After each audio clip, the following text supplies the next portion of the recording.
Very good afternoon. Welcome to mid day debate. మాఫీ కోసం selfie. అవును, రుణమాఫీ కోసం తెలంగాణ రైతులు వినూత్న నిరసన చేపట్టారు. సిద్దిపేట, ఆదిలాబాద్ సహా పలు జిల్లాలలో కేవలం కొంతమంది రైతులకు మాత్రమే రుణమాఫీ సొమ్ము జమైందని ఆరోపిస్తూ ఉన్నారు. కొన్ని అర్హతలు ఉన్నా ఇంకా చాలా మందికి మాఫీ కాలేదని చెబుతూ సెల్ఫీలు తీసుకొని సీఎం కార్యాలయానికి పంపుతూ ఉన్నారు. అసలు రుణమాఫీ కోసం 31,000 కోట్ల ఖర్చు అవుతుందని రేవంత్ సర్కార్ అంచనా వేసింది. కానీ 18,000 కోట్లకు కొంచెం అటు ఇటుగా కేటాయించి మాఫీ పూర్తయినట్లుగా ప్రకటించేశారు. ఇంకెవరైనా అర్హులు ఉంటే దరఖాస్తు చేసుకోవాలని కూడా సూచించారు. దీనిపై విపక్షాలు భగ్గుమంటూ ఉన్నాయి. అర్హులైన ప్రతి ఒక్కరికి మాఫీ సొమ్ము జమ చేయాలని డిమాండ్ చేస్తూ ఉన్నాయి. అయితే ప్రధానంగా బీఆర్ఎస్ ముందుండి పోరాడుతోంది. ఇందులో భాగమే రైతుల సెల్ఫీ ఉద్యమం అన్నమాట. అయితే మరి దీనిపై కాంగ్రెస్ గవర్నమెంట్ సమాధానం ఏంటి? ఇదే అంశాన్ని ఇవాల్టి మిడ్ డే డిబేట్లో చర్చిద్దాం.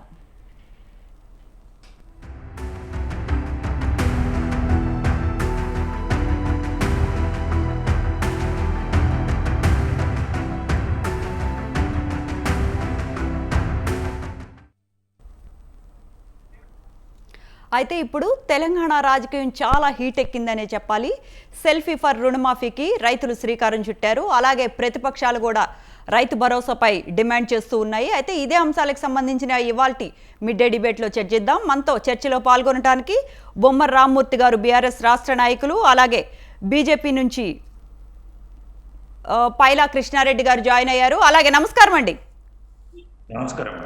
ఫస్ట్ రామ్మూర్తి గారు మీతో స్టార్ట్ చేద్దాం. ఎందుకంటే మీరే ఇప్పుడు ఈ డిమాండ్ చేస్తూ ఉన్నారు రుణమాఫీపై. ఏం జరుగుతోందండి? సెల్ఫీ ఫర్ రుణమాఫీ అంటే మీరు చేయిస్తున్నారా, నిజంగా రైతులే చేస్తున్నారా అండి? అందరికి నమస్కారం. నాతో డిబేట్ లో పాల్గొంటున్న మిత్రులకు, స్వతంత్ర టీవీ ప్రేక్షకులకు నమస్కారం అండి. వాస్తవానికి ఈ విషయం మనం గత 6 నెలల నుండి దాదాపు 100 రోజులలో రుణమాఫీ చేస్తానన్న రేవంత్ రెడ్డి గారు ఫస్ట్ అంతకంటే ముందే మీరు 2 లక్షల రుణం తీసుకోండి, ఎవరైతే ఉన్నారో తీసుకోలేదో వెంటనే ఉరకండి, 2 లక్షల రుణమాఫీ చేసేస్తాము, మా గవర్నమెంట్ వచ్చిన 100 రోజులలో చేస్తానన్నారు. అది పోయింది. రకరకాలుగా మాటలు చెప్పారు. బూతు మాటలతో, గలీజు మాటలతో గబ్బు లేపుతున్నాడు తప్ప ఈ ముఖ్యమంత్రి కనీసం తెలంగాణ సమాజానికి ఇచ్చిన హామీని, ముఖ్యంగా రుణమాఫీ హామీని నెరవేర్చడంలో ఈ కాంగ్రెస్ ప్రభుత్వం అట్టర్ ఫ్లాప్ అయింది. నిజంగా వాళ్ళ గోస, రైతుల గోసను వాళ్ళ ఉసురు తగులుతున్నది కాంగ్రెస్ ప్రభుత్వానికి. ఇప్పటికైనా ఇప్పుడు వీళ్ళే 42 కోట్లు అవుతుందని వీళ్ళే ముందు చెప్పారు, తర్వాత 31 కోట్లు అవుతుందని వీళ్ళే చెప్పారు, బడ్జెట్ లో 26 కోట్లు పెట్టారు, ఇచ్చిందో 17,000 కోట్లు. అంటే ఎక్కడ కూడా పొంతన లేదు. మంత్రులు చెప్పినా ఆయనకు అర్థం కాదు. మా మంత్రి గారు, రెవెన్యూ మంత్రి గారు కానీ లేదా వ్యవసాయ శాఖ మంత్రి గారు కానీ ఎన్నిసార్లు చెప్పినా ఈయనకు మరి సీమ కుట్టినట్టు లేదు. కాబట్టి ప్రజల్ని మోసం చేయాలనే ఒక దుర్బుద్ధి తప్ప, రైతులని ఇబ్బంది పెట్టాలనే ఒక ఆలోచన తప్ప ఇక వేరే ఉద్దేశం ఈ రేవంత్ రెడ్డి గారికి లేదు, కాంగ్రెస్ సర్కార్కి లేదు. కాబట్టే గత 6 నెలల నుంచి 9 నెలలు కావస్తున్నది. 100 రోజులు అయిపోయినాయి, 200 రోజులు అయిపోయింది, 350 రోజులకు దగ్గరకు వస్తున్నది. మరి ఇంకా రుణమాఫీ కాలేదు. ఆగస్టు 15 లోపు చేయకుంటే నేను రాజీనామా చేస్తా అన్నాడు. అది పోయింది. దేవుళ్ళ మీద, ప్రతి కనబడ్డ దేవుడి మీద ఒట్టేసారు, ప్రతి ఒక్కరికి రుణమాఫీ చేస్తా అన్నాడు, చేయలేదు. కాబట్టి ఇప్పుడు ప్రజలకు అర్థమైంది. ప్రజలు మమ్మల్ని ఈ గవర్నమెంట్ మోసం చేసింది, మమ్మల్ని ఎన్నికల సామాగ్రిలాగా వాడుకున్నది, ఓట్లు వేసుకున్నది, ఒడ్డెక్కేదాకా ఓడమల్లయ్య, ఒడ్డెక్కినాక బోడమల్లయ్య లాగా మమ్మల్ని ఇబ్బంది పెడుతున్నది అని ప్రతి రైతు కూడా, ఈ రాష్ట్రంలో ఉన్న ప్రతి రైతు బాధపడుతున్నారు. వాళ్ళ యొక్క ఇబ్బందిని ఏదో రకంగా తెలియజేస్తున్నారు. ఇప్పుడు నిన్న రీసెంట్ గా వాళ్ళ పొలాల దగ్గరికి పోయి, వాళ్ళ పంట చేల దగ్గరికి పోయి, ఇగో మా పొలం ఇది, సెల్ఫీలు దిగుకుంటూ మాకు రుణమాఫీ కాలేదు, రుణమాఫీ చేయాలని వాళ్ళు డిమాండ్ చేస్తున్నారు. అంటే ఈ ప్రభుత్వం యొక్క దమన నీతి, నిజంగా వీళ్ళ యొక్క చిత్తశుద్ధి అర్థమైపోతుంది. వీళ్ళు రైతులకు రుణమాఫీ చెయ్యరు, 42% మాత్రమే అయిందని వాళ్ళ మంత్రే చెప్తాడు. అంటే ఇంకా 52% రైతులు ఎదురు చూస్తున్నారు. 2 లక్షల పైన ఉన్న వాటిని వీళ్ళు 2 లక్షల లోపు చేసి, మరి 2 లక్షల పైన ఉన్న వాటిని వాళ్ళు కట్టుకునే విధంగా వెసులుబాటు కల్పించచ్చు కదా. అది చేయరు. కాబట్టి ఈ ప్రభుత్వం ముమ్మాటికి రైతు వ్యతిరేక ప్రభుత్వం, రైతుల్ని మోసం చేసే ప్రభుత్వం. ఖచ్చితంగా ప్రజలు తిరగబడే రోజులు వస్తున్నాయి, ఖచ్చితంగా తిరగబడతారు. అందుకని మంత్రులు ఊర్లలోకి పోటాలే. ఊర్లలోకి పోతే సెక్యూరిటీ తోటి ఏదో ఒక బౌన్సర్లను పెట్టుకొని పోతున్నారు తప్ప స్వతంత్రంగా ఒంటరిగా ఈ మంత్రులు కూడా ఊర్లలోకి పోయే పరిస్థితి లేదు. ఒక పక్క మహిళలు తుప్పుకున ఉమ్మేస్తున్నారు, ముసలి వాళ్ళు వృద్ధులైతే వాళ్ళైతే మా పాపం తగ్గుతుందయ్యా, మాకు పెద్ద కొడుకు లాంటి కేసీఆర్ గారిని వదిలిపెట్టుకొని వీళ్ళు ఇస్తా అన్న 4,000 రూపాయల కోసం మేము ఆశపడి ఓటేసాము, వీళ్ళు మమ్మల్ని మోసం చేశారని ఒక పక్క వృద్ధులు కూడా బాధపడుతున్నారు. అటు రైతు కూలీలు రైతు భరోసా అని 15,000 రూపాయలు ఇస్తున్నారు, అది ఇవ్వలేదు. కాబట్టి ఏ విషయంలో కూడా ఈ ప్రభుత్వం ఒక్క పని కూడా సరిగ్గా సక్రమంగా చేయలే. సీఎం అంటే కటింగ్ మాస్టర్ గా ఉన్నాడు, కోతల మాస్టర్ గా ఉన్నాడు. కాబట్టి ఇప్పటికైనా ప్రజలు ఇంకా తిరగబడతారు. రేపు వచ్చే ఎన్నికల్లో సరైన బుద్ధి చెప్పే రోజు వస్తుందని ఈ సందర్భంగా మీ ద్వారా ఈ రాష్ట్ర ప్రజలకు తెలియజేస్తారు. రామ్మూర్తి గారు, అయితే గత బీఆర్ఎస్ గవర్నమెంట్ అప్పులు కుప్పగా చేసేసింది రాష్ట్రాన్ని. అయితే ఈ అప్పుల ఊబి నుంచి తేరుకోవటానికి కొంత సమయం పడుతుంది, అందుకే కాస్త జాప్యం అవుతుంది. కాకపోతే ఖచ్చితంగా ఇచ్చిన హామీలను నెరవేరుస్తాం, రైతు రుణమాఫీని ఖచ్చితంగా చేస్తామని అంటున్నారు. లంకె బిందులు ఉంటాయి అనుకుంటే ఖాళీ బిందులు ఉన్నాయి అని వ్యాఖ్యలు కూడా వినపడుతూ ఉన్నాయండి. అసెంబ్లీలో వీళ్ళు ప్రకటించిందే 4 లక్షల కోట్ల అప్పు అయింది. ఖాళీ వీళ్ళు ఇచ్చిన 8-9 నెలల్లోనే దాదాపు 75,000 కోట్ల రూపాయల అప్పు ఆల్రెడీ దాటిపోయింది. అంటే వీళ్ళకు తెలియదా అండి ఈ రాష్ట్రం అప్పు ఉన్నది? ఇగో ఇన్ని కొంతమ్మ కొరకు వాళ్ళ నోటికి మొక్కాల, ఏది వస్తే వాళ్ళు చెప్పారు, ప్రజలకు హామీ ఇచ్చారు. ఎటు తిరిగి మేము గద్దెనెక్కారా, కేసీఆర్ గారిని గద్దె దింపాలా అంటే మాయ మాటలు చెప్పి ప్రజల్ని ఏమార్చి మోసం చేసి ఒక అబద్ధపు 100 అబద్ధాలతోటి గద్దెనెక్కిన కాంగ్రెస్ ప్రభుత్వం ఇప్పుడు గద్దె దిగేదాకా అదే ప్రజలు పోరాడతారు. ఖచ్చితంగా వీళ్ళ యొక్క బండారం బయటపడ్డది. ఇప్పటికే మాయ మాటలు చెప్పుడు అర్థమైపోయింది. ఇక దేవుళ్ళ మీద ఒట్లేసుడు, ఇంకా అక్కడెక్కడికి పోయి మాయ మాటలు చెప్పుడు, ఇంకా ఇది టైం కూడా అయిపోయింది. దాదాపు సంవత్సరం కూడా దగ్గరకు వస్తున్నది. ఇంకొక 2 నెలలు అయితే సంవత్సరం అయిపోతుంది. కాబట్టి కాంగ్రెస్ పార్టీ ఇక ఎన్ని మాటలు చెప్పినా ప్రజలు నమ్మే పరిస్థితి లేదు. ఇప్పటికైనా వీళ్ళకి చిత్తశుద్ధి ఉంటే వీళ్ళు నిజంగా మాట మీద నిలబడే, వీళ్ళ ఎట్లా మాట మీద నిలబడే వాళ్ళు కాదని అర్థమైపోయింది. ప్రజల ఉసురు, ముఖ్యంగా రైతుల ఉసురు పోసుకోవద్దు. వెంటనే 2 లక్షల వరకు ఉన్న రుణమాఫీని మొత్తం మీరు అందరికీ అన్నారు, మేము అందరికీ అన్నారు.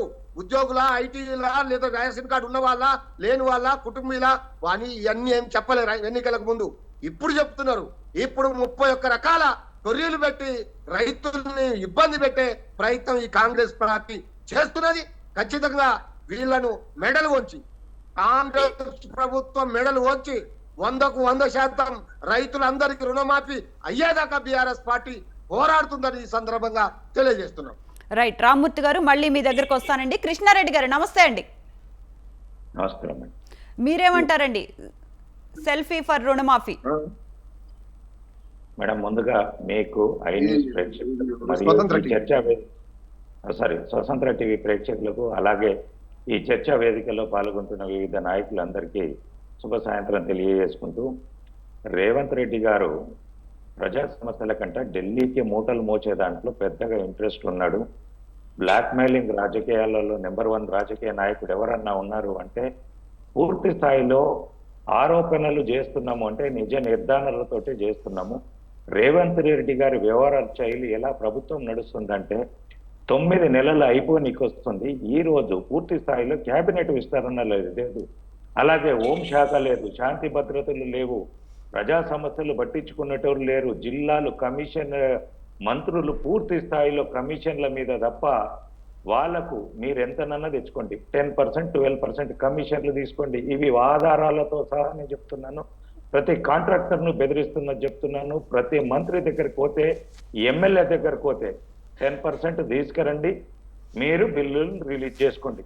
ఇదే దంద తప్ప ఆ దాని మీద ధ్యాసతోటి ప్రభుత్వంలో మంత్రులు కావాలనో ఇంకొక శాఖ రావాలనో ప్రభుత్వం ఎలా నడుస్తుందనేది ఏమాత్రం కూడా కాంగ్రెస్ పార్టీకి అవగాహన లేదు, ఆలోచన లేదు. ఎంతసేపు 10-15 సంవత్సరాలు మనం అధికారంలో లేము.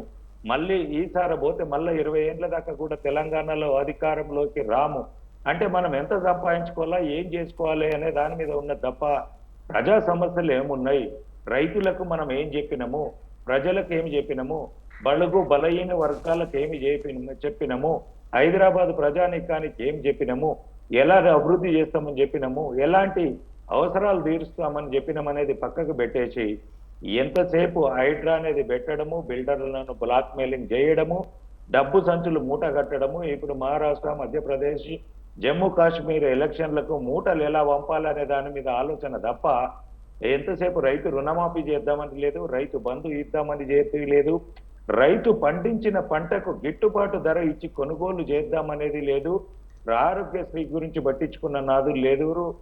విషయ వివరాలు వచ్చి రైతులు మొన్నటి దాకా తీవ్ర ఇబ్బందులు పడ్డారు, పల్లెలు పట్టణాలు అనేది కాకుండా వాటి గురించి పట్టించుకున్న నాదు లేదు. ఒక్క మినిస్టర్ కూడా జిల్లాల పర్యటనలు చేసి ప్రజా సమస్యలను ప్రత్యక్షంగా చూసిన నాయకుడే లేడు.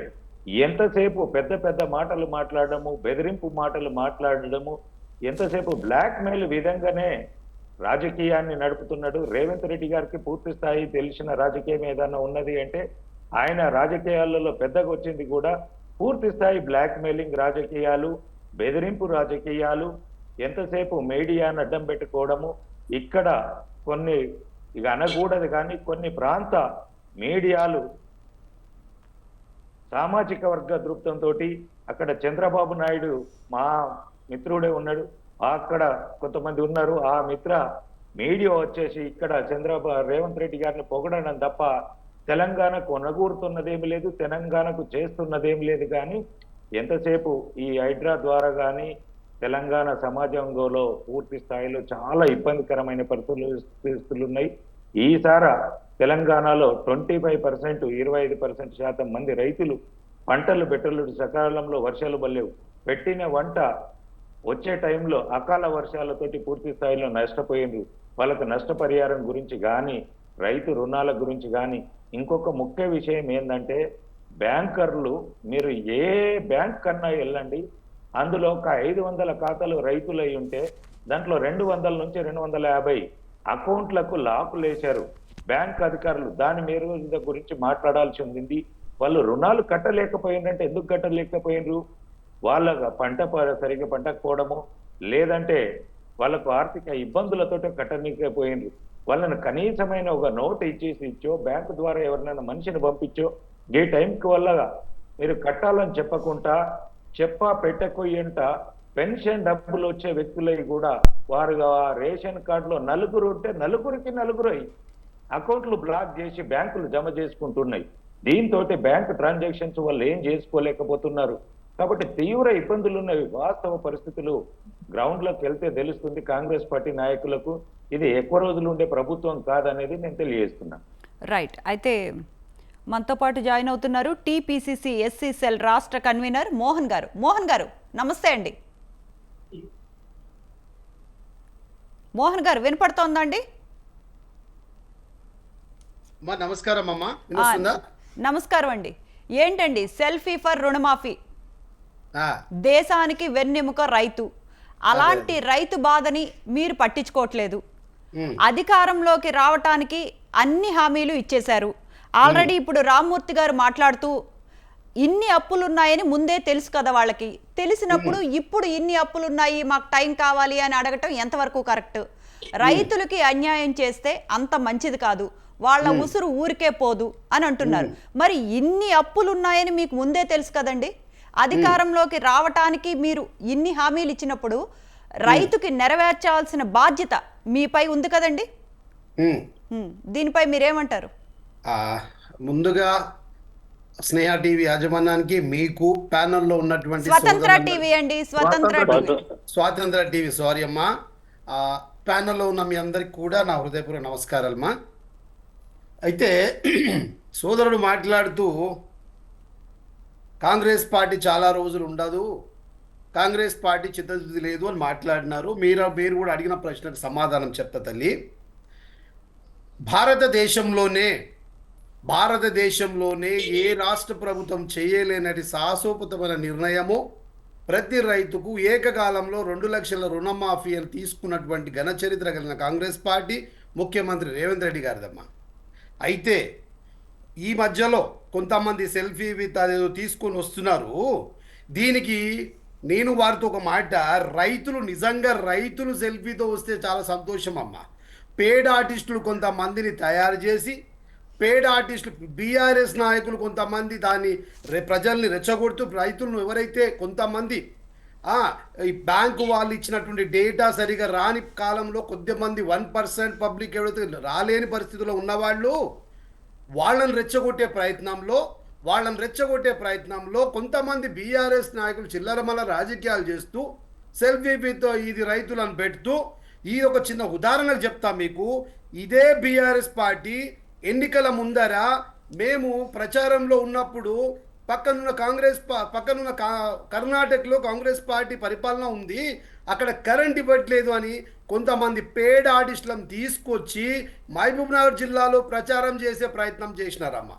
అయితే దాని భాగంగా 2 రోజుల్లో వాళ్ళు అడ్డంగా దొరికిపోయి, వాళ్ళు ఎవరైతే కరెంటు రావట్లేదు కర్ణాటకలో కాంగ్రెస్ ప్రభుత్వం ఇవ్వట్లేదు అని ఆ రోజు స్టేట్మెంట్ ఇచ్చి రైతు వేషంలో వచ్చినటువంటి కొంతమంది పేడ్ ఆర్టిస్టులు వెంబడే మళ్ళీ దొరికి వాళ్లే స్టేట్మెంట్ ఇచ్చినారు, మాకు 500 రూపాయలు ఒకరికి ఇస్తా అంటే వచ్చినాము, మాకు ఏం తెలియదయా అక్కడ అంతా మంచిగా ఉన్నదని వాళ్ళు చెప్పింది వాస్తవం. మీకు ఆ వీడియో సీమన ఇస్తాను. అదే మాదిరిగా ఈరోజు కూడా ప్రజాపాలన దిశగా ఖచ్చితంగా 2 లక్షల రూపాయల వ్యక్తిగత రుణమాఫీ ఏదైతే రైతు రుణమాఫీ ఉందో అది జరిగిందమ్మా. సరే, ఒకరో ఇద్దరు ఉండొచ్చు కాక నేను పూర్తిగా అయిపోయింది 100% అని నేను అనట్లేదు. ఆ ఉన్న వాళ్ళకు కూడా రేవంత్ రెడ్డి గారు దానికి ఒక కమిటీని వేసి ఖచ్చితంగా రైతు ఎవరైతే వ్యవసాయ అధికారులు ఉన్నారో వాళ్లకు తెల్లగా చెప్పడం జరిగింది. ప్రతి ఒక్క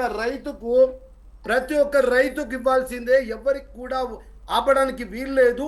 కానీ కొన్ని నిబంధనలు ఏమున్నాయి ఇక్కడ అంటే, మనకు ఒక పద్ధతి ప్రకారం బ్యాంకర్స్ ఎవరైతే ఉన్నారో ఇచ్చిన డేటా కలెక్షన్లో ఆధార్ ప్రాబ్లమా, రేషన్ కార్డ్ ప్రాబ్లమా, సరే వాళ్ళకు ఉన్నటువంటి టెక్నికల్ ప్రాబ్లం ఏదైనా వల్ల ఆగిందేమో తప్ప 31,000 కోట్ల రూపాయలు అసెంబ్లీలో దానికి బడ్జెట్ కేటాయించడం జరిగింది. ఇది రాష్ట్ర వ్యాప్త ప్రజలందరికీ తెలిసిన విషయమే. అయితే దీనికి కావాల్సుకొని చిల్లరమల్లర రాజకీయాలు చేయడం తప్ప ఎక్కడ కూడా ప్రజలు ఇబ్బంది పడే పరిస్థితులు లేరు. అయితే రెండవది, ఎలక్షన్ల ముందర హామీలన్నీ ఇచ్చినారు అంటే నేనేం అడుగుతున్నా, 10 సంవత్సరాలు పాలన చేసి 10 సంవత్సరాలు తెలంగాణ రాష్ట్రాన్ని పాలించి ఏ రకంగా తెలంగాణ విధ్వంసం చేసిరో ప్రజలందరికీ తెలిసిన విషయమే. ఒక వ్యవస్థను కాదు, ప్రతి వ్యవస్థలు సంస్థలు అన్ని సర్వనాశనం చేసిరమ్మ. 1-2 మాటలు శతాబ్ద కాలంలో దశాబ్ద విధ్వంసం అనేది టీఆర్ఎస్ ప్రభుత్వ కాలంలో జరిగినటువంటి విధ్వంసం అన్ని వ్యవస్థలో జరిగినాయి. అది తెలంగాణ సమాజం గ్రహించి వీళ్ళని పక్కన పెట్టినారు. అయితే వీళ్ళ అస్తిత్వం గురించి వాళ్ళ పార్టీ కనుమరుగైన పరిస్థితిలో ఉంది కాబట్టి వీళ్ళ అస్తిత్వం కాపాడుకొని ప్రతిదానికి రాజకీయ కోణంలో చేస్తున్నారు తప్ప రైతులు ఎక్కడ బాధలో లేరు, రైతులు ఎక్కడ కూడా వ్యతిరేకించే పరిస్థితుల్లో లేరమ్మా. అయితే మోహన్ గారు, అర్హులందరికీ రుణమాఫీ చేస్తాను అని చెప్పి ఇప్పుడు సాగు భూములకే రుణమాఫీ, ఇప్పుడు వ్యవసాయేతర భూములకి రుణమాఫీ చెయ్యము ప్రజెంటు అని అనటం ఎంతవరకు కరెక్టు అని ప్రతిపక్షాలు ప్రశ్నిస్తూ ఉన్నాయండి. అదేమ్మా, ఇప్పుడు నేనేమంటున్నా, మనము ఖచ్చితంగా రైతు అనేవాడైతే ఖచ్చితంగా రుణమాఫీ ఉంటుందమ్మా, దాంట్లో అనుమానం లేదు. ఎట్టి పరిస్థితుల్లో రైతుకు రుణమాఫీ అని ఆ రోజు ఎన్నికల ముందర మేము మేనిఫెస్టోలో పెట్టడం జరిగింది. తెలంగాణ రైతాంగ సమాజానికి మేము చెప్పడం జరిగింది, దానికి కట్టుబడి ఉన్నాం. ఎట్టి పరిస్థితుల్లో ఆ మిగిలిన రైతు బిడ్డలు ఎవరైతే ఉన్నారో వాళ్ళని గుండెలు పెట్టుకొని చూసుకుంటాం, ఖచ్చితంగా వాళ్ళ రుణమాఫీ చేస్తాం. రైట్ మోహన్ గారు, మళ్ళీ మీ దగ్గరకు వస్తాను. జయసారథి గారు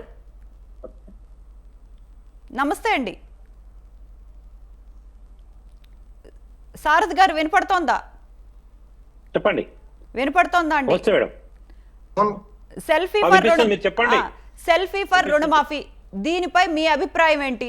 ఇప్పుడే మాట్లాడుతూ మోహన్ గారు ఒరిజినల్గా రైతులే అన్న నమ్మకం ఏంటి? బీఆర్ఎస్ గవర్నమెంటే వాళ్ళని రెచ్చగొట్టి పంపిస్తోంది, వాళ్ళు రైతులా కాదా, మేము రుణమాఫీ చేశాము అని అంటున్నారండి.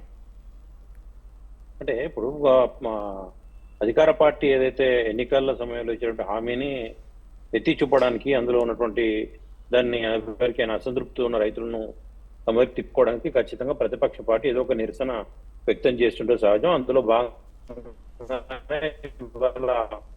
రుణమాఫీకి సంబంధించి టిఆర్ఎస్ పార్టీ సెల్ఫీ ఫర్ రుణమాఫీ అనేది ఏదో ప్రారంభించాడు తెలుస్తోంది. అంటే ఇష్యూను ఎక్కువగా పబ్లిక్లో తీసుకెళ్లాలన్నా లేదా ప్రభుత్వానికి కొంచెం స్ట్రాంగ్ గా కౌంటర్ చేయాలన్న ఉద్దేశంతో వాళ్ళు తీసుకున్నట్టు కూడా కనిపిస్తాం.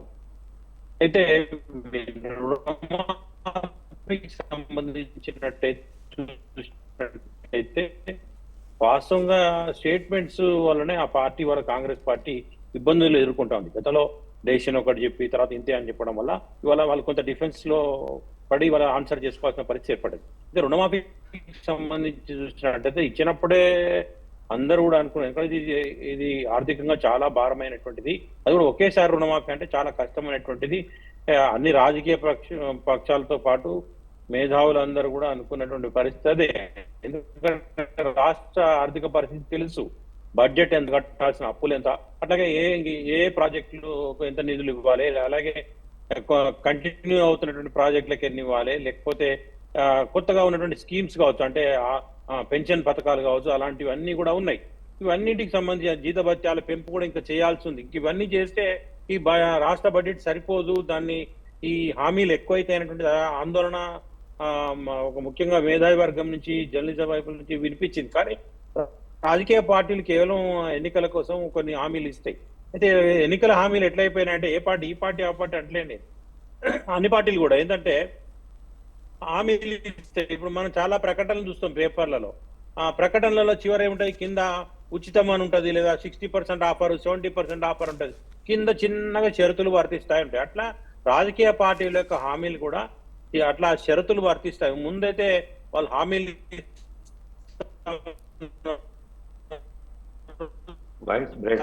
అధికారంలోకి వచ్చిన తర్వాత ఇంప్లిమెంట్ చేయమంటే రకరకాలైనటువంటి కురీలు వేస్తాం. అది ఈ ప్రభుత్వం కావచ్చు, లేదా గత ప్రభుత్వం హయాంలో కూడా జరిగింది. ఆ సమయంలో గత ప్రభుత్వ హయాంలో కూడా జరిగింది.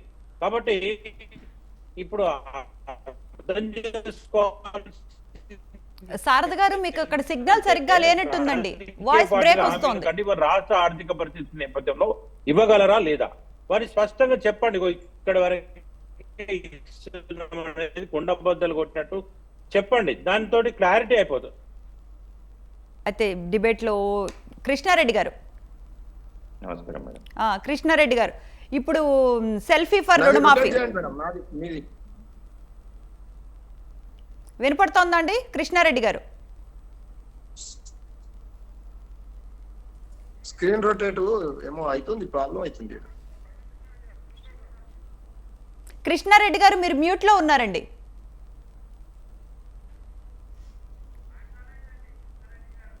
కృష్ణారెడ్డి గారు మీ వాయిస్ మ్యూట్ లో ఉందండి. రైట్, మోహన్ గారు, మోహన్ గారు వినపడుతోందండి? ఓకేనా మోహన్ గారు వినపడుతోందా? మేడం, అయితే సెల్ఫీ ఫర్ రుణమాఫీ ఇప్పుడు ఒరిజినల్ రైతులు కాదు, వాళ్ళు బీఆర్ఎస్ అరేంజ్ చేసిన వాళ్ళు అంటూ ఉన్నారు మేడం. ఇప్పుడు ఒరిజినల్ రైతులు కాదు అన్న అంశాన్ని మనం పక్కన పెడితే, రైతులు ఉసురు మంచిది కాదు, ప్రకృతి ప్రకోపం మొన్న మనం చూసాం, రైతులు పంటలు మొత్తం పోయి విలవిల్లాడారు, వాళ్ళు విత్తనాలు కొనుక్కోవటానికి కూడా అప్పులు చేసుకున్నారు. అలాంటి రైతులను అన్యాయం చేయటం అంత మంచిది కాదు అని ఇప్పుడు వినపడుతున్న మాటలు ప్రజల దగ్గర నుంచి. దానికి మీరేమంటారండి? ఇప్పుడు వాళ్ళు ఒరిజినల్ రైతులా కాదా అన్న అంశాన్ని పక్కన పెడితే రైతులకు అన్యాయం జరుగుతోందా లేదా? మేడం, నేనేం చెప్తున్నా మీకు, మసిపూసి మారడికాయ చేసి బట్టగాల్చి మీదేసే ప్రతిపక్షాల ఈ చేసినటువంటి ఈ చిల్లరమల్ల రాజకీయాలు తప్ప, వాస్తవానికి మొన్న ఏదైతే జరిగిందో, మీరు ఇప్పుడు మొన్న జరిగినటువంటి విపత్తు అయితే జరిగిందో, ఆ విపత్తులలో జరిగినటువంటి ముఖ్యమంత్రి రేవంత్ రెడ్డి గారు ఖమ్మం జిల్లాలో ఎకరానికి 15 వేలు చొప్పున ప్రకటించి రైతులను మా మంత్రివర్యులే కానీ, మా నాయకులే కానీ, మా ముఖ్యమంత్రి వర్యులే కానీ, మా కాంగ్రెస్ పార్టీ సిద్ధాంతమే రైతుల పట్ల, రైతులతోనే కాంగ్రెస్ పార్టీ పుట్టిందమ్మా. కాంగ్రెస్ పార్టీకి రైతులు అంటే అపారమైన ప్రేమ. వాళ్ళను రైతులను కాంగ్రెస్ పార్టీని విడది చూడడానికి లేదు. కార్పొరేట్ సెక్టార్ పార్టీలు వేరే ఉంటాయి, పెట్టుబడిదారు వ్యవస్థ పార్టీలు వేరే ఉంటాయి. కేవలం కాంగ్రెస్ పార్టీ మొదటి నుండి స్వాతంత్రం వచ్చినప్పటి నుండి ఇప్పటి వరకు కూడా కేవలము కాంగ్రెస్ పార్టీ రైతుల పక్షాన నిలబడినప్పటి పార్టీ. రైతులకు ఏ చిన్న కాలుకు ముళ్ళు గుచ్చుకున్నా కానీ వాటి నోటి పంటితో తీసేద్దామన్న దృఢ సంకల్పం గల పార్టీ ఏదైనా ఉంది అంటే కేవలం కాంగ్రెస్ పార్టీ. ఎస్, మీరు చెప్పింది వాస్తవమే అమ్మ. నేను ఈ అబద్ధాలు చెప్పడానికి నేను ఇక్కడికి రాలేను. అరొకరు ఎవరన్నా ఒకరు అక్కడిక్కడ ఇబ్బందులు పడినట్టయితే ఖచ్చితంగా అది ప్రభుత్వ దృష్టికి వచ్చినట్టయితే ప్రభుత్వం వారు చేయడానికి సిద్ధంగా ఉన్నారమ్మ. దాంట్లో ఎట్లాంటి కూడా అనుమానాలు లేవు. ప్రభుత్వము ఎక్కడ కూడా వీళ్ళు వాళ్ళు ఈ పార్టీ ఆ పార్టీ అని లేదు మమ్మ. నిష్పక్షపాతంగా రైతు అని ఉంటే చాలు, వారికి రుణమాఫీ చేయాల్సిందే. రైతు అని ఉంటే వాళ్ళకి పెట్టుబడులకు డబ్బులు ఇవ్వాల్సిందే. రైతులను మనం గుండెల్లో పెట్టుకొని చూడాలి. ప్రధాన కారణం ఏంటంటమ్మా, ఈరోజు కాంగ్రెస్ పార్టీ అధికారంలో వచ్చిందంటే అది కేవలం రైతుల పుణ్యమే. కాంగ్రెస్ పార్టీ అధికారం వచ్చిందమ్మా. ఖచ్చితంగా రైతులే ఈ ప్రభుత్వాన్ని తీసుకొచ్చారు, వాళ్ళ ప్రభుత్వాన్ని వాళ్ళు తీసుకొచ్చారు. ఖచ్చితంగా రైతులకు న్యాయం చేయాలన్న దిశగానే ఈ పార్టీ ప్రయత్నిస్తుంది తప్ప వాళ్ళకు వ్యతిరేకంగా రైతులకు అన్యాయం చేద్దామనో రైతులను మోసం చేద్దామో అనుకుంటే మళ్ళీ 5 సంవత్సరాల తర్వాత వాళ్ళు ఇచ్చే తీర్పిస్తారమ్మ. రైట్, రామ్మూర్తి గారితో ఒకసారి మాట్లాడదాం. రామ్మూర్తి గారు నమస్కారం అండి. నిజంగా మోహన్ గారు, కాంగ్రెస్ పార్టీ నాయకుడు మోహన్ గారు నిజంగా ఆయన యొక్క మనసుని ఆత్మగౌరవాన్ని చంపుకొని మాట్లాడుతున్నాడు. నిజంగా ఈ పార్టీ వాళ్ళకు నిజంగా మరి నీతి ఉన్నదో ఏమున్నదో నాకు తెలుస్తుంది. కానీ మేమైతే ఒక బిఆర్ఎస్ పార్టీ నాయకుడుగా, ఒక ఉద్యమకారుడిగా ఈయన ఏమంటుండు, రైతులు. రామ్మూర్తి గారు ఒకసారి మీ క్యామ్ కరెక్ట్ గా పెట్టుకోరా, ఒక్కసారి మీ క్యామ్ కరెక్ట్ గా పెట్టుకోండి. కరెక్ట్ ఉందా? లేదండి, కొంచెం రొటేట్ చేయండి. రొటేట్ ఈడ కావడం లేదండి, అక్కడే ఏదో ప్రాబ్లం ఉంది. స్టార్టింగ్ ఎలా వచ్చిందో అలా మీ దగ్గరే ఉంటుందండి, ఒక్కసారి రొటేట్ చేయండి. హలో, ఇంతకుముందు మీరే చేశారు, బాగానే వచ్చింది, మళ్ళీ ఇప్పుడు ఎందుకు రావడం లేదు? జయసారథి గారు చెప్పండి. అయితే ఇంకొక మాట కూడా వినపడుతోందండి. ఇప్పుడు ఇంత రుణమాఫీపై ఇంత రచ్చ చేస్తున్న బీఆర్ఎస్ గవర్నమెంట్, కేసీఆర్ అసెంబ్లీకి వెళ్ళి ఆయన వాయిస్ వినిపించి ఈ రుణమాఫీపై అసెంబ్లీలో పోరాటం ఎందుకు చేయట్లేదు? ఓకే, అంటే ఇప్పుడు పోయిన అసెంబ్లీ సమావేశాలకు ఒక్కరోజు వచ్చిపోయిండు. ఇప్పుడు అసెంబ్లీ సమావేశాలకు పెడితే వెళ్ళాలి, వెళ్ళకపోతే అది సరైన పద్ధతి కాదు. ఎందుకంటే ప్రజలు ఎన్నుకున్నది అధికారంలో ఉంటే, అధికార పార్టీలో అధికారంలోకి వస్తే ఒక రకమైనటువంటి విధులు నిర్వర్తించాలి, ప్రతిపక్షంలో ఉంటే ఇంకో రకమైన విధులు నిర్వర్తించాలి. మరి ప్రతిపక్షంగా నేను హౌస్కు పోనంటే ఎమ్మెల్యే పదవి అవసరం లేదు. ఖచ్చితంగా ప్రతిపక్షంగా నేతగా ఆయన ప్రధాన ప్రతిపక్ష నేతగా అసెంబ్లీకి హాజరు కావాలి. మీరు ఏదైతే వాయిస్ ఇక్కడ చెప్తా ఉన్నారో ఆ అంశం మీద నిలదీయండి. లెక్కలు ఆధారాలతోటి ప్రభుత్వాన్ని నిలదీస్తే అప్పుడు రైతులకు న్యాయం జరుగుతుంది తప్ప కేవలం బయట ప్రొటెస్ట్లతో న్యాయం జరుగుతుంది అనుకోవాల్సిన అవసరం లేదు. అసెంబ్లీకి వెళ్తే నేరుగా ఫేస్ టు ఫేస్ ఫైట్ చేసేటువంటి అధికారం ఉంటుంది, ఆ అవకాశం దక్కుతుంది. కాబట్టి ఆ అవకాశాన్ని వదులుకోకుండా ఖచ్చితంగా ఈసారి జరగబోయేటువంటి అసెంబ్లీ సమావేశాలు మాజీ ముఖ్యమంత్రి కేసీఆర్ గారు తప్పకుండా అసెంబ్లీ సమావేశాలకు హాజరు కావాల్సిందే. ఈ ప్రభుత్వాన్ని మీరు నిలదీయండి, మీకు ఉన్నటువంటి హక్కు అది. ప్రతిపక్ష నేతగా అన్ని హక్కులు ఉన్నాయి. అనేక ఎన్నికల్లో ఇచ్చేటువంటి కాంగ్రెస్ పార్టీ ఇచ్చిన హామీలను మీరు నెరవేర్చమని కోరండి, వాటి అన్నింటి గురించి లెక్కలు తీయమని అడగండి మీరు. కానీ మీరు అసెంబ్లీకి రాము అనేటువంటిది మాత్రం సరైనటువంటి పద్ధతి కాదు. ఇప్పటికి కూడా కాంగ్రెస్ పార్టీ కూడా నేను ఒక సూచన చేస్తున్నా, సంబంధించి కూడా ఒక క్లారిటీ ఇచ్చేయండి, ఒక క్లారిటీ ఇవ్వండి. ఇది ఇక్కడ జరిగింది, మిగిలిన ఈ లోపు చేస్తాం, ఈ రకంగా చేస్తాం, బ్యాంకులతో మాట్లాడి చేయించండి. చేయించకపోతే మీకు నష్టం జరుగుతుంది. గందరగోళం ఏర్పడి మాఫీ అయిన వాళ్ళు కూడా మాకు రాలేదేమో అనేటువంటి ఆందోళన, లేదా వాళ్ళని కూడా వ్యతిరేకత వచ్చేటువంటి అవకాశం ఉంటుంది. రైట్, వస్తానండి. రామ్మూర్తి గారు, అంటే ఇప్పుడు నేను ఒక్కటే అడుగుతున్నాను, కాంగ్రెస్ పార్టీ కేసీఆర్ గారు, సరే కేసీఆర్ గారు ఇన్ని రోజులు ఎందుకు రాలేదు, మళ్ళీ ఎప్పుడు వస్తాడు? కేసీఆర్ గారు వీళ్ళ అబద్ధాలతో అధికారంలోకి వచ్చి ప్రజల్ని మోసం చేసిన కాంగ్రెస్ పార్టీ అంతమొందించడానికి మరణ శాసనం రాస్తున్నాడు. మౌనంగా లేడు కేసీఆర్ గారు. వీళ్ళకి అర్థం కావడం లేదు. వీళ్ళు చేసిన తప్పులల్లా వీళ్ళు ఒక రైతు అగ్రికల్చర్ ఆఫీస్కి వచ్చి ఆత్మహత్య చేసుకున్న రుణమాఫీ కాలేదంటే అది రైతులు కాదంటారు. సెల్ఫీలు దిగి మా రైతులు మాకు రుణమాఫీ కాలేదయ్యో అని వేస్తుంటే, బాధలు పడుతుంటే, వాళ్ళ కన్నీళ్లు మున్నీరు రైతుంటే వాళ్ళు రైతులు కాదంటారు. అంటే ప్రతిదీ మోసం చేసుడు, ఈ మాట తప్పించుకోవటం, ఈ రైతుల రుణమాఫీని ఏ విధంగానైనా తప్పించుకోవాలని ఒక దుర్మార్గం తప్ప చిత్తశుద్ధి లేదు. ఇప్పటికైనా ప్రజల ఉసురు పోసుకోవద్దు, ప్రజల్ని రైతుల్ని పెట్టద్దు, వాళ్ళ కష్టాలకు కన్నీళ్లకు బాధ్యత మీరే వహించాలి.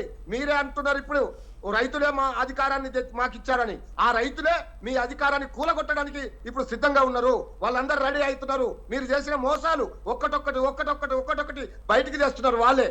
స్వతంత్ర ఇక్కడ బీఆర్ఎస్ పార్టీ పోయి వాళ్ళనేదో రెచ్చగొట్టాల్సిన అవసరం లేదండి. కడుపు మంట వాళ్ళ కడుపు మంట, వాళ్ళ కడుపు మంటని కూడా మీరు ఇది బీఆర్ఎస్ చేస్తున్న కడుపు మంట, వాళ్ళ బాధలు కూడా ఇది బీఆర్ఎస్ నడిపిస్తున్న అని అంటే ఇది ఎంత దుర్మార్గం. కాబట్టి కాంగ్రెస్ పార్టీ ఇప్పటికైనా ఇచ్చిన హామీని మీరు అందరికీ రుణమాఫీ చేస్తా అన్నారు, ఎందుకు చేయలేదు, ఎందుకు కొర్రీలు పెడుతున్నారు? దీని మీద నాకు ఆన్సర్ కడగి ఒక్కదానికి సమాధానం చెప్పండి. మీరు ఇవన్నీ వద్దు, కేసీఆర్ గారు వస్తారా, కేసీఆర్ గారు ఏం చేస్తారా, బీఆర్ఎస్ పార్టీ ఏ లెవెల్లో ముందుకు పోతుంది అనేది తర్వాత సంగతి. మీరు చెప్పిన అంశాలలో, మీరు చెప్పిన భాషలో, మీరు ఇచ్చిన హామీల్లో ఎందుకు నెరవేర్చడం లేదు? ఎందుకు ఇంకా 50% రైతులు ఇంకా రోడ్ల మీద ఇబ్బంది పడుతున్నారు? ఇంకా మొన్నటికి మొన్న వర్షాలలో ఇబ్బంది పడి రైతులు మొత్తం పంటలు ఎండిపోతే, పంటలు మునిగిపోతే, ఇప్పుడు నీళ్ళు ఇవ్వకుండా పంటలు ఎండిపోతే వాటికి కూడా 20,000 రూపాయలు ఇస్తా అన్నారు. ఇంతవరకు అతి లేదు గతి లేదు. కాబట్టి రైతులను బాగా ఇబ్బంది పెట్టి, రైతులను ఏమార్చి, రైతులను చిత్రహింసలు పెడుతున్న కాంగ్రెస్ పార్టీకి తగిన బుద్ధి చెప్పేదాకా బీఆర్ఎస్ పార్టీ రైతులకు అండగా నిలుస్తుంది. వాళ్ళతో ఖచ్చితంగా వారి కోసం ఎంత దూరమైనా పోవడానికి బీఆర్ఎస్ పార్టీ రెడీగా ఉందని ఈ సందర్భంగా మీ ద్వారా తెలియజేస్తున్నాం. కాబట్టి కాంగ్రెస్ మిత్రులు, మీరు చెప్పే విషయాలు వాస్తవాలకు దగ్గరగా ఉండాలి. మీరు ఇంకా మాయ మాటలు చెప్పి ఇంకా మోసం చేస్తాం, ఇంకా ప్రజల్ని మోసం చేస్తాం అంటే ప్రజలు ఊరుకోరు. ప్రజలు ఊరుకునే పరిస్థితిలో కూడా లేరని ఈ సందర్భంగా మీకు తెలియజేస్తున్నాం. అయితే రామ్మూర్తి గారు, మీరు చెప్పినట్టు ఏదేమైనా దేశానికి అన్నం పెట్టే రైతుకు అన్యాయం చేస్తే ఆ ఉసురైతే ఊరికే పోదు. కానీ ఇదే విషయాన్ని కేసీఆర్ గారు ప్రజలని బయట నుంచి రెచ్చగొట్టే ప్రయత్నం చేస్తున్నారు. అసెంబ్లీకి వచ్చి వారి గళాన్ని గట్టిగా వినిపించి పోరాడితే బాగుంటుంది అని ప్రజలు అనుకుంటూ ఉన్నారు. అంటే ఇప్పుడు వస్తున్న రైతులు కూడా ఒరిజినలా కాదా అన్న సంశయం ఉంది. మా పార్టీలో బీఆర్ఎస్ పార్టీ ఒక శక్తివంతమైన ఉద్యమ పార్టీ. మా పార్టీలో యమాయమీలు ఉన్నారు, ఉద్దండులు ఉన్నారు.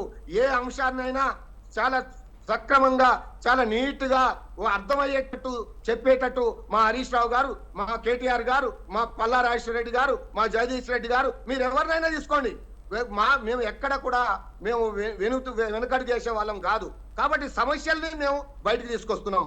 గత 9 నెలలు ఏ విషయంలో కూడా వీళ్ళని నిద్రపోనిలే, మేము కూడా మీ నిద్రపోవడం లేదు. వీళ్ళు అందరినీ మోసం చేశారు, ఒక్క వర్గాన్ని కాదు. వీళ్ళు విద్యార్థుల్ని మోసం చేశారు, నిరుద్యోగుల్ని మోసం చేశారు, రైతుల్ని మోసం చేశారు, మహిళల్ని మోసం చేశారు, వృద్ధుల్ని మోసం చేశారు, వికలాంగుల్ని మోసం చేశారు. వీళ్ళు మోసం చేయని ఒక్క వర్గం చెప్పండి. కాబట్టి వీళ్ళకు మాట్లాడే అర్హత, వీళ్ళకు జ్ఞానం కూడా లేదు. కాబట్టి మోహన్ గారు, రామ్మూర్తి గారు చేస్తున్నాను, మీ సీఎం గారికి చెప్పండి, మేము అక్కడ ప్రజలు ఉమ్మేస్తున్నారు, రామ్మూర్తి గారు రుణమాఫీ చేయండి అని మీరు చెప్పాల్సిన బాధ్యత మా మోహన్ గారిపై ఉన్నదని ఈ సందర్భంగా తెలియజేస్తున్నాను. రామ్మూర్తి గారు, ప్రజల నుంచి వినిపిస్తున్న ఇంకో గట్టి మాట ఏంటి అంటే బీఆర్ఎస్ మా తెలంగాణ అంటూ ఉన్నారు కదా. మరి రైతులు ఉసురు, రైతులు అంశం అనేటప్పటికీ మీరు కూడా కాంగ్రెస్ తో చేతులు కలిపి మోడీ గవర్నమెంట్ తో ఫైట్ కి నిధుల కోసం పోరాటం చేయొచ్చు కదండి, రాజకీయాలకు అతీతంగా. ఖచ్చితంగా తెలంగాణ, మా కేసీఆర్ గారి ఆలోచన, మా కేసీఆర్ గారి మాట, మా కేసీఆర్ గారి బాట ఓన్లీ తెలంగాణ ప్రజల అభివృద్ధి సంక్షేమం వైపే ఉంటుంది. కాబట్టి మేము అధికారంలో ఉన్నా లేకున్నా ఎప్పటికైనా బీఆర్ఎస్ పార్టీ, కేసీఆర్ గారే తెలంగాణ ప్రజలకు శ్రీరామ రక్ష. కాబట్టి తెలంగాణ ప్రజల కోసం మేము ఎంత దూరమైనా పోతాం, ఎన్ని బాధలైనా పడతాం, ఎన్ని తిట్లైనా పడతాం, ఎన్ని అరెస్టులైనా అవుతాము, ఎన్ని కేసులైనా మేము మీద చేసుకుంటాం. కానీ వీళ్ళు మాత్రం ఇప్పటికైనా ప్రజల పక్షాన నిలబడాలి. ఒక్క పని నేనేమంటున్నా, 10 సంవత్సరాలు కేసీఆర్ గారు ఏం చేసిండు, ఏం చేయలేదు, నేను చేసినవి కూడా చెప్పుకోకుండా ఓడిపోయిన సంగతి తెలుసు. కానీ ఒక్క పనైనా వీళ్ళు వచ్చి 9 నెలలు మరి 75,000, 80,000 కోట్ల రూపాయలు అప్పు చేశారు. ఏం చేశారు? హైడ్రా పేరు మీద ఢిల్లీకి కప్పం కట్టడానికి అంత ఉన్న ప్రేమ రైతుల రుణమాఫీ చేయడానికి ఎందుకు లేదని అడగాల్సిన బాధ్యత ప్రతి పౌరుడిపై ఉన్నది. నా డిబేట్ లో పాల్గొంటున్న మా బీజేపీ మిత్రులు కూడా చెప్తున్నారు, మా రాజకీయ విశ్లేషకులు కూడా అంటున్నారు, మీరు ప్రజల పక్షాన మాట్లాడండి, ప్రజల కోసం పనిచేయండి. ఈ యొక్క తలమాసిన బూతులతోటి సిగ్గుమాలిన మాటలు మాట్లాడుతున్న కాంగ్రెస్ పార్టీ నాయకుడు రేవంత్ రెడ్డి మెడలు వంచాలంటే అందరం ఏకం కావాలి. ఖచ్చితంగా వీళ్ళకు సరైన బుద్ధి చెప్పాలి. వీళ్ళు రైతులను కాదు అందరిని మోసం చేస్తున్నాడు, పేదవాళ్ళని మోసం చేస్తున్నాడు, పేదవాళ్ళ ఇళ్ళని కూలగొడుతున్నారు. కాబట్టి మనం అందరం కూడా ఏకం కావాల్సిన రోజు త్వరలోనే ఉన్నదని ఈ సందర్భంగా తెలియజేస్తున్నాం. కృష్ణారెడ్డి గారు ఇందాక చెప్పండి మేడం. విన్నారు కదా రామ్మూర్తి హలో. గారు చెప్పిన మాట. రామ్మూర్తి గారిది విన్నాను, మోహన్ గారిది విన్నాను. మోహన్ గారికి ముందుగా సమాధానం చెప్పిన మోహన్ గారు చెప్తున్నారు ఆడ పేడ్ ఆర్టిస్టులు ఉన్నారు, సెల్ఫీలు తీసుకొని పంపిస్తున్నారు అన్నారు. అదే గ్రామంలో మీ కాంగ్రెస్ పార్టీ కార్యకర్తలు ఉన్నారు కదా, అదే గ్రామంలో ఎంతమందికి రుణం రావాల్సింది ఉండే, ఎంతమంది రైతులు ఉన్నారు, ఆ రైతులకి ఎంతమందికి వచ్చింది ఆ ఊళ్ళో. మీరు కూడా ఒక సెల్ఫీ తీసి ఆ జిల్లాల దాంట్లో మీ రాష్ట్రం దాంట్లో పెట్టండి. అది లేకుండా తప్పించుకొనడానికి ఒక నింద వేసేసి ఆరోపణ చేసేసి తప్పించుకుంటామంటే అది బాధ్యతాయుతంగా కాదు రామ్మోహన్ గారు. మీకు ఎక్కడైతే బీఆర్ఎస్ కానీ మా బీజేపీ కానీ రైతుల పక్షాన మాట్లాడిన దగ్గర బీజేపీ మాట్లాడినా స్వాగతిస్తాం, టీఆర్ఎస్ మాట్లాడినా స్వాగతిస్తాం, కాంగ్రెస్ మాట్లాడినా స్వాగతిస్తాం ప్రజా సమస్యల గురించి, రైతుల గురించి. కానీ అక్కడ జరిగింది వాస్తవం ఉంటే కూడా దాన్ని నిలదీసినప్పుడు మీరు తప్పించుకునే విధంగా ఉండదు. అక్కడ మీ కాంగ్రెస్ పార్టీ కార్యకర్తలు ఉన్నారు, ఆ ఊళ్ళో రైతులు 200 మంది ఉంటే 200 మందికి అయిందా, 150 మందికి అయిందా, మీరు కూడా ఒకటి సెల్ఫీ తీసి పెట్టండి. అది పెట్టకుండా వాళ్ళు దొంగ రైతులు, వాళ్ళు పేడ్ ఆర్టిస్టులు, రైతులను అవమానించే విధంగా ఉండదు. ప్రతి కార్యకర్త కూడా తెల్ల చొక్కా వేసుకున్నంత మాత్రం రాజకీయ నాయకుడు కాదు. ప్రతి రైతు కూడా ఈ రోజు రాజకీయ నాయకుల్లాగానే ఉంటున్నారు. ఎందుకంటే వాళ్ళకు కూడా కొంత రాజకీయాలంటే అవగాహన వచ్చినాయి. కాబట్టి పొద్దున నేను కూడా ఊళ్ళోకి వెళ్ళినప్పుడు టీషర్ట్ వేసుకొని బావి దగ్గరికి వెళ్తే నేను కూడా రైతులాగానే కనబడతా. ఏదైనా రాజకీయ మీటింగ్ ఉన్నది అనగానే వైట్ షర్టు వైట్ ప్యాంట్ వేసుకొని కార్ వేసుకొని వెళ్తే పెద్ద రాజకీయ నాయకుడిని అవుతున్నాను. అక్కడ రైతు అనేవాడు రాజకీయాలు చేయొద్దు అన్నట్టు కాంగ్రెస్ నాయకులు మాట్లాడుతుంటే అది ఎంతవరకు సమంజసమో నాకైతే అర్థం కాలేదు. వాళ్ళు కొద్దిగా తెల్ల బట్టలు వేసుకొని కార్యకర్తల రూపంలో, అంటే వాళ్ళు రైతులు గారా కార్యకర్తలు ఉంటే? మోహన్ గారు సమాధానం చెప్పాల్సిన అవసరం ఉంది. మీరు అలాంటి మాట్లాడకండి, కించపరచకండి, రైతులను కించపరచకండి. మోహన్ గారు మాట్లాడండి. ఆత్మహత్యలు చేసుకుంటే ఆయన రైతు కాదంటారు, అక్కడ సెల్ఫీలు దిగితే రైతులు కాదంటారు. అంటే వీళ్ళు రైతులను అవమానపడుతున్నారు. ఇది చాలా దుర్మార్గం. మాట్లాడొచ్చా? నేను మాట్లాడండి. నేను జవాబు ఇవ్వచ్చా? ఇవ్వండి. అయితే ముందుగా మా టీఆర్ఎస్ సోదరుడికి చెప్తున్నాను, కాంగ్రెస్ పార్టీ అనేది రైతుల పార్టీ, రైత పక్షపాతి పార్టీ. పుట్టుకొచ్చినప్పుడు స్వాతంత్రం వచ్చినప్పటి నుండి గోధుమల బయట నుండి తీసుకొచ్చిన పరిస్థితిని గోధుమల బయట దేశాన్ని పంపించే స్థాయికి తీసుకెళ్లినటువంటి చరిత్ర కలిగిన party Congress party. Let me complete అన్న. మాట్లాడుతున్నప్పుడు నేను మాట్లాడు. నేను అడిగిన దానికి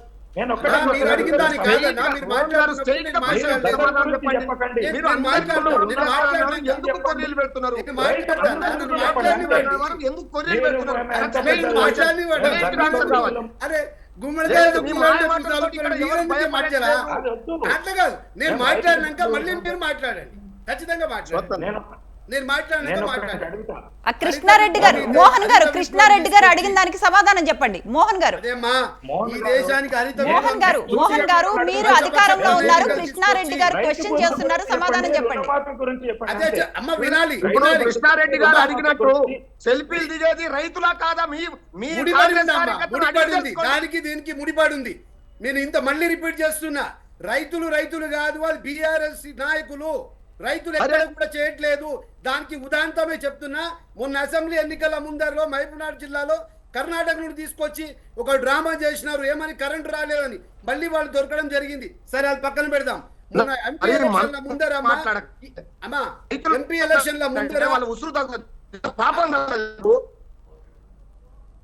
మొన్న ఎంపీ ఎలక్షన్ల ముందర వీళ్ళ అధ్యక్షులైనటువంటి కేసీఆర్ గారు బస్ వేసుకొని జిల్లా తిరిగినమ్మా. పచ్చిమిర్చి చెట్లు, 2 పెసర చెట్లు పట్టుకొని, ఇగో రైతులు నాశనం అవుతున్నారు, ఇగో పంటలన్నీ నాశనం అవుతున్నాయి, ఇక మీ పార్టీ కథమైందని తిరిగితే దానికి ప్రజలు రైతులు ఏమని తీర్మానం ఇచ్చిరో మీ అందరికి తెలుసు.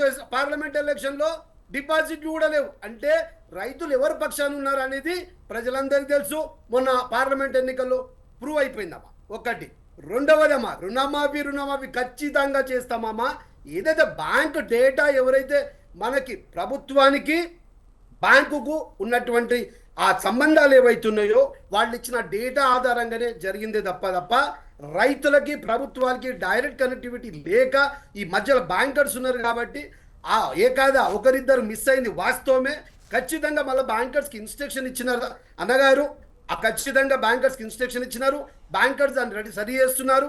కొన్ని రెన్యువల్ చేయలేని ఉన్నాయి, ఆ రెన్యువల్ చేయలేని ఎందుకు చేయలేదు బ్యాంకర్లు తప్ప, రైతు ఎప్పుడైనా బ్యాంకు పోలేదా అంటే ఈ పీరియడ్ ఆఫ్ గ్యాప్ ఏమైనా వచ్చిందా, అది టెక్నికల్గా ఏమైనా ప్రాబ్లం ఉందో దాన్ని సరిదిద్దుకునే ప్రయత్నంలో దానికి ఒక సపరేట్ టీం వేసినారన్నా ఖచ్చితంగా మీరు బాధపడాల్సిన అవసరమే లేదు.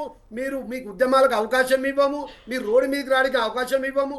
ఖచ్చితంగా ప్రతి ఒక్క రైతుకు, తెలంగాణలో ఉన్నటువంటి ప్రతి ఒక్క రైతుకు ఏదైతే రేవంత్ రెడ్డి గారు మా ముఖ్యమంత్రి వర్యులు హామీ ఇచ్చారో దాని ప్రకారం ఖచ్చితంగా రుణమాఫీ జరుగుతుందన్నా. మీకు మాట్లాడటానికి, మీకు పోరాడడానికి అవకాశాలు ఎక్కడ ఉండవు. మోహన్ గారు, రుణమాఫీకి సంబంధించి ఒక యాప్ కూడా రిలీజ్ చేసినట్టున్నారు కదండి? అవునమ్మా. ఆ యాప్లో పొందుపరిచిన సమాచారం ప్రకారం ఎవరెవరు రైతులకు అందాయి, అందలేదు అన్న సమాచారం మీ దగ్గర ఉంటుంది కదండి? అమ్మా, మరి దీన్ని బట్టి మీరు రైతు రుణమాఫీ చేసుకోవచ్చు కదండి? ఇప్పుడు నేను అదే చెప్తున్నామా, అలావుద్దీన్ అద్భుత దీపం అని ఒకేసారి చుప్ అనడానికి కాదు, ఒక వ్యవస్థ ఉన్నది. బ్యాంక్ వ్యవస్థ ద్వారా తీసుకున్నారు ఆ డేటా కలెక్షను. ఇప్పుడు మీరు అన్నట్టు యాప్ కలెక్షన్లో అందరు ఎవరెవరికి రాలేదో పెట్టుకోండి అని చెప్పినారు మా మంత్రివర్యులు. ఖచ్చితంగా ఆ ప్రక్రియ మొదలైంది. ఇప్పుడు అన్నవాళ్ళు ప్రతిపక్షంలో ఉన్నారు, ఖచ్చితంగా వాళ్ళు ప్రశ్నించాల్సిందే. ప్రజలు వాళ్లకు ఆ పొజిషన్ ఇచ్చినారు, అడగాలనే ఇచ్చినారు, ప్రశ్నించాలా, మేము సమాధానం చెప్పాలా, మేము ప్రజలకు పనిచేయడానికే ఉన్నాము. నేను మళ్ళీ చెప్తున్నామ్మా, మీరు మాట్లాడినంత మాత్రాన, అన్నలు మాట్లాడినంత మాత్రాన ఇక్కడ ప్రజలు ఎవరెవరు మాటలకు మోటివేట్ ఎవరన్నా ఎన్నికల్లో మళ్ళీ వచ్చినప్పుడు కాంగ్రెస్ పార్టీ నిజంగా మంచిగా చేసింది రైతులకు, కాంగ్రెస్ పార్టీ మాకు మాట మీద నిలబడింది అంటే డెఫినెట్ మేము ఓటు అడగకుండా ఇస్తారు. లేదు మేము వీళ్ళు మన ప్రతిపక్ష పార్టీలు అన్నదే నిజము, పార్టీ మోసం చేసినప్పుడు ఓటయ్యారు, సింపుల్ స్ట్రాటజీ. కానీ నేను మళ్ళీ చెప్తున్నామా, కొన్ని చిల్లరమల రాజకీయాలు ప్రతిదానికి రాజకీయాలు చేస్తుంటే ప్రజల్లో పలసపడిపోతారు. ప్రతిపక్ష పార్టీకి ఒక హోదా ఉంటుంది. ఇప్పుడు మీరు ఒక ప్రశ్న అడిగారు సోదరునికి, కేసీఆర్ గారు వచ్చి అసెంబ్లీలో ప్రశ్నించవచ్చు కదా రైతుల గురించి, ఇంత ప్రాణం ఉన్నది, ఇంత ప్రేమ ఉన్నప్పుడు అని అడిగినారు. కానీ రావడానికి ముఖం చెల్లదు కదమ్మా. 1 లక్ష రూపాయలు రుణమాఫీ 10 సంవత్సరాలు అయింది ఆయన తీర్చడానికి. 1 లక్ష రూపాయలు రుణమాఫీ చేస్తా అని ప్రభుత్వంలోకి వచ్చినటువంటి టీఆర్ఎస్ ప్రభుత్వం అమ్మ 10 సంవత్సరాల వరకు చేయలేని పరిస్థితి, దౌర్భాగ్యమైన పరిస్థితి ఉంది. ఇప్పుడు ఏ రకంగా వచ్చి ఆయన ప్రశ్నించగలడమ్మా? సో ఇదంతా మనము మసిపూసి మారడికాయ చేసి ఏదో రాజకీయాలు చేసుకోవాలంటే అంత ఈజీ కాదమ్మా. ఏదేమైనా మోహన్ గారు, అన్నం పెట్టే రైతుకు ఎవరు అన్యాయం చేసినా వాళ్ళ ఉసురు అనేది మంచిది కాదండి. మేము స్పష్టంగా ఉన్నామమ్మా, మేము ట్రాన్స్పరెంట్ గా ఉన్నామమ్మా. ఖచ్చితంగా రైతులు అంటే మనం అధికారంలో రావటానికి రైతులని వాడుకొని అన్నం పెట్టే రైతుని విస్మరించడం అన్నది అంత కరెక్ట్ కాదేమో. ఇప్పుడు ప్రతిపక్షాలు అన్నారు, ప్రజలు అన్నారు అన్నది పక్కన పెడితే ఇది వాస్తవం అండి. నేను మిమ్మల్ని మీ మాటను స్వాగతిస్తున్నానమ్మా, మీ మాటను కాదంటలేను. 100% అది ఏ ప్రభుత్వం అయినప్పటికీ రైతు కన్నీరు మంచిది కాదు, వాళ్ళ కలకల మంచిది కాదు, అది నేక్సల్. కానీ అక్కడ అట్లాంటి ఏం జరగట్లేదు. ఒకవేళ ఊరికి ఒకరిద్దరు ఉంటే ఖచ్చితంగా ఒకరోజు అటు ఇటు అయిందేమమ్మా, సమయం కొద్ది కాలయాపనం జరిగిండొచ్చు, కాదంటాను నేను. కాలయాపన జరిగింది కాదు అని అన్నారు, కానీ ఖచ్చితంగా ఇస్తామమ్మా, దాంట్లో అనుమానమే లేదు. రైట్. కృష్ణారెడ్డి గారు. మేడం ఒక్క నిమిషం. Right madam. Hello madam. ఇందాక మోహన్ గారు ఒక్క నిమిషం అండి. మోహన్ గారు చక్కగా చెప్పారు, చెలవిచ్చారు. ప్రభుత్వం పూర్తి స్థాయిలో ఒక నిందేం వేశారు, బ్యాంకర్స్ ను బదనాం చేస్తున్నారు. బ్యాంకర్స్ సరిగా చేయకపోవడానికి మీ ప్రభుత్వమే కారణము. దానికి ఏం కారణం అంటే 5 సంవత్సరాల మీకు పాలన వ్యవస్థకి ఇస్తే మీ క్యాబినెట్ 18 మంది ఉండాల్సిన దగ్గర 12 మంది మంత్రులు ఉన్నారు. ఆ శాఖలో ఒక ముఖ్యమంత్రి దగ్గరనే పెట్టుకున్నాడు. పార్టీ కూడా మొన్నటి దాకా పిసిసి అధ్యక్షునిగా కూడా మీ ముఖ్యమంత్రి ఉన్నాడు. రెండో అంశము, 10 మంది చేయాల్సిన పనిని 2 చేస్తే ఆ పని అవుతుందా? వ్యవసాయంగా కనుకుండా మనం ఉదాహరణకు తీసుకుందాము. 1 ఎకరాన్ని పొలాన్ని 20 మంది లేబర్స్ కలిసి చేయాల్సింది మేము 4 కలిసి చేస్తాము అంటే వాళ్ళు ఎంత స్పీడ్గా చేసినా, ఎంత బాధ్యతాయుతంగా చేసినా, 1 గంట ముందు పోయి చేసినా అది పని కాదు. ఈ అన్నిటికీ లోపాలకు ఎక్కడంటే పూర్తి స్థాయిలో క్యాబినెట్ ఎక్స్పెన్షన్ కాకపోవడము, అలాగే మీ ముఖ్యమంత్రి బాధ్యతాయుతంగా కాకుండా ప్రభుత్వం అంటే నేనే రాజు, నేనే మంత్రి, నేనే అన్ని సైనికుని అనే విధంగా ప్రవర్తనతోటి ప్రవర్తించడం తోటి ప్రతి శాఖలో ప్రతి వ్యవస్థలో చాలా ఇబ్బందికరమైన పరిస్థితులు ఉన్నాయి. ఇప్పటికైనా మారి ప్రజాపాలన చేయాలంటే ఎవరి బాధ్యతలు వాళ్ళకి ఇస్తేనే కరెక్ట్ జరుగుతాయి. అంతేగాని ధనార్జన ధ్యేయంగా ఢిల్లీకి మూటలు మోసేదాని గురించే ఇక్కడ ఆయన ముఖ్యమంత్రిగా ఉన్నట్టు కనుక ప్రవర్తిస్తే రైతులు క్షమించరు, తెలంగాణ సమాజం క్షమించదని చెప్పేసి కాంగ్రెస్ పార్టీ నాయకులకు తెలియజేస్తారు. రైట్. రామ్మూర్తి గారు వినపడుతోందండి? సారథి గారు. అయితే ఇప్పటికైనా కాంగ్రెస్ పార్టీ ఒకసారి ఆలోచించుకోవాల్సిన అవసరం ఉంది. ఎందుకంటే బాగా ఏడిపించి ఇస్తే దానివల్ల సంతృప్తి రాదు. తెలంగాణ విషయంలో కూడా ఇట్లనే చివరికి ఇవ్వాల్సి వచ్చింది, కానీ 10 ఏళ్ళు దాన్ని సాగదీశారు. చివరికి ఇస్తే తెలంగాణ ఇవ్వకుండా విద్యార్థుల ఆత్మహత్యలకు కాంగ్రెస్ పార్టీ కారణమైందని చెప్పి 2014లో అధికారం కోల్పోవాల్సి వచ్చింది. ఇప్పుడు కూడా అంతే, మీరు రుణమాఫీ చేస్తున్నారు. అది పూర్తిగా త్వరగా పూర్తి చేయండి, క్లారిటీ ఇవ్వండి, స్పష్టత ఇవ్వండి, ఈలోగా పూర్తవుతుంది అని చెప్పండి. ఇంకా మీరు రైతులకు సంబంధించి ఇంకా రైతు భరోసా మీకు కార్యక్రమం ప్రారంభమే కాలేదు. పాతది రైతు బంధు ఇచ్చారు, ఇప్పుడు కూడా రైతు భరోసా అనేది మీరు ఇంకా ఎట్లుంటది ఏంది అనేది పూర్తి స్థాయి విధానాలు రాలేదు. కౌలు రైతులకు సంబంధించి రాలేదు. కాబట్టి ఇలాంటి అంశాల విషయంలో మీకు రైతులు కనుక అప్సెట్ అయితే మీకు చాలా ఇబ్బందికర పరిస్థితి వస్తుంది. మొన్నటి ఎన్నికల్లో చూడండి, అర్బన్ లో మాత్రమే బీఆర్ఎస్ పార్టీ ఎక్కువగా సీట్లు సాధించింది. రూరల్ లో మొత్తం కాంగ్రెస్ పార్టీయే విజయం సాధించింది. బీఆర్ఎస్ పార్టీ ఓటమి పాలైంది. మీరు అన్నప్పుడు రెండో టర్మ్ లో వాళ్ళు రుణమాఫీని సరిగా చేయలేకపోయినటువంటిది కూడా వాళ్ళ పట్ల ఉన్నటువంటి ఒక వ్యతిరేకత. ఇంకా చాలా కారణాలు కూడా ఉన్నాయి. అయితే ఆ రూరల్ ప్రాంతంలో కాంగ్రెస్ పార్టీ విజయం సాధించిందంటే రూరల్ ఎవరు ఉంటారు? రైతులు మెజారిటీగా ఉంటారు ఓటర్లు.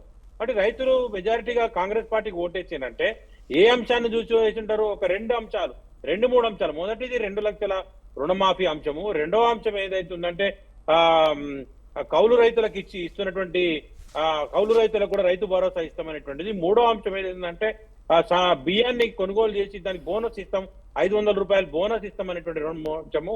ఇంకా 4వది రైతు భరోసా అనేటువంటి రైతు బంధు ఆల్రెడీ ఉంది, ఇంకొంత పెంచుతా అన్నారు. ఈ 4 అంశాలను బేస్ చేసుకునే మెజారిటీ రైతులు కాంగ్రెస్ పార్టీకి ఓటేశారు. దానివల్లనే ఇవాళ కాంగ్రెస్ పార్టీ రూరల్లో ఎక్కువ సీట్లు సాధించి రాష్ట్రంలో అధికారంలోకి రాగలిగింది. ఆ రూరల్లో ఒక 10 సీట్లు తగ్గితే మళ్ళీ ఇవాళ బీఆర్ఎస్ పార్టీ అధికారంలోకి వచ్చేది. కానీ ఇక్కడ ఆ రూరల్లో ఓట్ల ప్రభావం దేని వల్ల కలిగింది అంటే ఈ రైతులకు ఇచ్చినటువంటి హామీల వల్లనే. అందులో ప్రధానమైనటువంటిది 2 లక్షల రుణమాఫీ. అలాగే ఈ అంశాన్ని మీరు నెగ్లెక్ట్ చేస్తే, మీరు సాగదీసి ఇస్తే, లేదా ప్రతిపక్షాలంతా రచ్చ చేసిన తర్వాత ఇచ్చినా కూడా మీరు ఇచ్చిన ఫలం లేకుండా పోతుంది. కాబట్టి కాంగ్రెస్ పార్టీ ఆలోచించుకోవాల్సిన అవసరం ఉంది. సత్వరమే దీనికి ఫుల్ స్టాప్ పెట్టాలి. వీలైనంత తొందరగా ఈ లోపు ఇస్తాం, ఎవరెవరు దరఖాస్తులు తీసుకుంటారా, మీరు అధికారులను పంపుతారా, లేకపోతే మంత్రులతో కమిటీ వేసి నిర్ణయం ఇచ్చారా, బ్యాంకర్లతో చర్చించుకోండి. వాళ్ళు ప్రతిపక్షాలకు మీరు ఎందుకు అవకాశం ఇవ్వాలి? వాళ్ళు ఖచ్చితంగా బయట పెట్టడానికి అనేక మార్గాలు ఎంచుకుంటారు. సెల్ఫీ కాకపోతే ఇంకొక రకమైనటువంటి నిరసన ఎంచుకుంటారు. కాబట్టి మీరు కాంగ్రెస్ పార్టీగా చేయాల్సింది ఏంటంటే, ఖచ్చితంగా మీ రాష్ట్రంలో అధికారంలోకి వచ్చిందంటే కాంగ్రెస్ పార్టీ రైతుల వల్లనే వచ్చిందనేది ఎవరైనా చెప్పగలుగుతారు. రూరల్ స్థాయిలో గ్రామీణ ప్రాంతాల్లో ఎక్కువ సీట్లు వచ్చినాయంటే దానికి కారణం రైతులే. కాబట్టి ఆ రైతుల్లో మీరు కనుక బదనాం అయిపోతే దాని వల్ల నష్టపోయేటువంటిది మీరు అనే విషయాన్ని గుర్తుంచుకోవాల్సిన అవసరం. ఒకసారి మోహన్ గారు విన్నారా అండి? జయసారథి గారు చెప్పారు రూరల్లో ఉన్న సీట్లలో మాత్రమే ఎక్కువ కాంగ్రెస్ గెలిచింది, అర్బన్ లో గెలవలేదు. అలాంటి రూరల్లో ఉన్న రైతులు కాంగ్రెస్ ని నమ్మి, రుణమాఫీని నమ్మి ఓట్లు వేశారు అంటున్నారు. దీనికి మీ సమాధానం చెప్పి కంక్లూడ్ చేయండి. మేడం, నేను ఇంతకు ముందే చెప్పినాను మీకు, నేను రైతులే మమ్మల్ని అధికారం తీసుకొచ్చారమ్మా. మాకు హైదరాబాద్ టౌన్ సీట్ అట్లా టౌన్లలో మాకు రాలేదు. వాస్తవమే, రైతులు మమ్మల్ని పూర్తిగా నమ్మినారు. ఎందుకంటే కాంగ్రెస్ పార్టీ రైతుల పక్షాన ఉంటుంది, రైతులకు మేలు చేస్తుంది. మొదటి నుండి ఇప్పటి వరకు కూడా, స్వాతంత్రం వచ్చినప్పటి నుండి మొన్న రాజశేఖర రెడ్డి ప్రభుత్వం కాడికి ఇప్పటి వరకు కూడా రైతు పక్షపాతి పార్టీ కాంగ్రెస్ పార్టీ అని ప్రజలు రైతులు నమ్మినారు. రైట్ అండి, రైట్. దానికి ఆధారంగా ఖచ్చితంగా నేను మీ టీవీ ద్వారా రైతు మిత్రులందరికీ చెప్తున్నా, ఎవ్వరు కూడా అధైర్యపడ అవసరం లేదు. రైట్. రైతు అంటే చాలు. ఆ 2 లక్షల రుణమాఫీ మాట ఇచ్చిన ప్రకారం ఖచ్చితంగా రేవంత్ రెడ్డి గారు, కాంగ్రెస్ పార్టీ మీ రుణమాఫీ చేస్తుంది. రైట్ అండి, థ్యాంక్ యూ మోహన్ గారు, టీపీసీసీ ఎస్సీసీఎల్ రాష్ట్ర కన్వీనర్, అలాగే రాజకీయ విశ్లేషకులు జయసారథి గారు, అలాగే బీఆర్ఎస్ రాష్ట్ర నాయకులు బొమ్మ రామూర్తి గారు, అలాగే బీజేపీ రాష్ట్ర నాయకులు పైలా కృష్ణారెడ్డి గారు, మీ అందరికీ ధన్యవాదాలండి చర్చలోకి పాల్గొన్నందుకు. ఇది ఇవాల్టి స్వతంత్ర mid day debate. Keep watching స్వతంత్ర.